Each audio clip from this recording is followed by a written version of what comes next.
बिस्मिल्लाहिर्रहमानिर्रहीम अस्सलाम वालेकुम। आज जो मेरी वीडियो है ये है लैडोस्पिरिन ईयर ड्रॉप के हवाले से। ये 5 ml में आती हैं और इसके अंदर जो फार्मूलेशन जो कम्बिनेशन है वो है फॉलियम मैगजीन, इसके अंदर मौजूद है लाइग्नोकिन और प्रोफाइलिन ग्लाइकोल इसके अंदर मौजूद है। आज मैं इसकी कंप्लीट व्यू आप लोग के साथ शेयर करने वाला हूँ कि आप लोग किस तरह इस्तेमाल कर सकते हैं, यूजेस इसकी क्या है, डोजेस क्या है, किस तरह आप लोग इसको डाल सकते हो और इसकी कंट्राइंडिकेशन और साइड इफेक्ट क्या क्या है। तो आज मैं कंप्लीट व्यू आप लोग के साथ शेयर करने वाला हूँ। अगर अभी तक आप लोगों ने हमारे चैनल को सब्सक्राइब नहीं किया तो प्लीज़ हमारे चैनल को जरूर सब्सक्राइब कर दीजिए। लाइडोस्पिरिन जो ईयर ड्रॉप है उसका इस्तेमाल किया जाता है, बैक्टीरियल इन्फेक्शन में इसका इस्तेमाल की जाती है। ईयर की इन्फेक्शन में, कान के इन्फेक्शन में इसका इस्तेमाल किया जाता है। कान में दर्द हो तो उसके लिए ऐसी ड्रॉप्स का इस्तेमाल की जाती है। कान में पानी चला जाए, उससे इन्फेक्शन हो जाए तो उसमें इसका इस्तेमाल की जाती है। ओटीएम में इसका इस्तेमाल किया जाता है, मतलब ओटिटिस मीडिया में इस्तेमाल की जाती है। ये कान के अंदरूनी इन्फेक्शन होता है तो इसके लिए इसका इस्तेमाल की जाती है। कान में पस वगैरह हो तो उसके लिए इसका इस्तेमाल की जाती है। अक्सर पस के साथ साथ जो है दर्द बहुत ज़्यादा महसूस होता है, दर्द बहुत ज़्यादा कर रहा है तो उस कंडीशन में आप लोग इसका इस्तेमाल कर सकते हैं।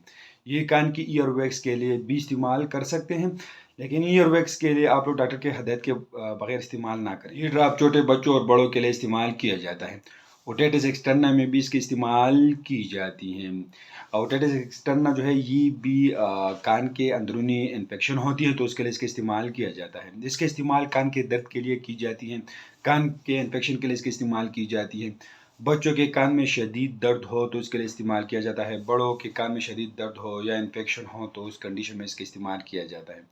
कंट्राइंडिकेशन इन लोगों में आप लोग इसको बिल्कुल इस्तेमाल नहीं कर सकते हैं। हाइपर सेंसिटिविटी में आप लोग इस्तेमाल नहीं कर सकते हैं।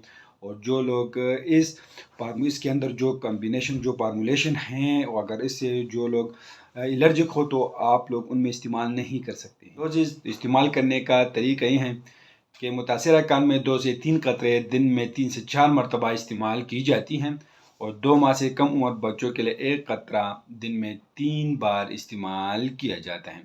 साइड इफ़ेक्ट देखें तो इसके ऐसे कोई साइड इफ़ेक्ट नहीं है, लेकिन आप लोग अगर आउट डोज करोगे, ज़्यादा कतरे डालोगे कान में तो कुछ ही लोगों में बेचैनी हो सकता है, सर दर्द हो सकता है, कान में जलन भी महसूस हो सकता है। तो ये इसकी साइड इफ़ेक्ट हैं।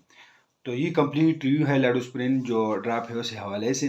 तो ये किसी मेडिकल स्टोर फार्मेसी आप लोग को बिल्कुल आसानी मिल सकता है, लेकिन मैं आप लोग एक बात बता दूं कि ये सिर्फ मालूमाती इन्फॉर्मेटिव वीडियो है। आप लोग जो मेडिसिन इस्तेमाल करते हो पहले अपने डॉक्टर से ज़रूर मशवरा करें और उसके हदायत के मुताबिक इस्तेमाल करें। सिर्फ मालूमाती इन्फॉर्मेटिव वीडियो है।